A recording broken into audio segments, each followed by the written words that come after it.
The overall goal of this protocol is to visualize stepwise procedures involved in the Lambda Select C2 mutation assay in cultured cells of transgenic rodents or the corresponding animals treated with chemical and physical agents of interest. This test method can help answer key questions in the field of mutation research, such as, is a test compound mutagenic, and if so, how potent of a mutagen is it? Does it induce sequence-specific mutations? The main advantage of this technique is that it is amenable to virtually any test compound.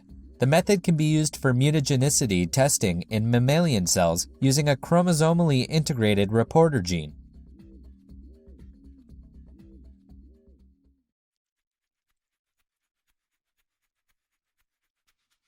To constitute a single packaging reaction, add 5 micrograms of genomic DNA in a microcentrifuge tube containing the first reaction mix.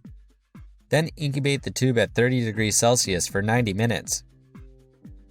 Post-incubation, add 12 microliters of the second reaction mix to the tube and leave for another 90 minutes at 30 degrees Celsius. After 90 minutes, add 1.1 milliliters of SM buffer to the tube. Then, vigorously vortex the tube with the packaged DNA at room temperature for about 10 seconds. Quickly give a pulse spin in the microcentrifuge.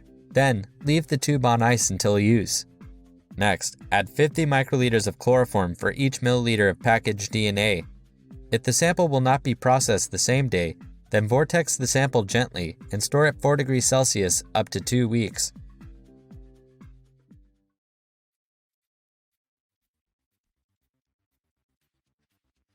Prepare 16 sterile round-bottom tubes. In 16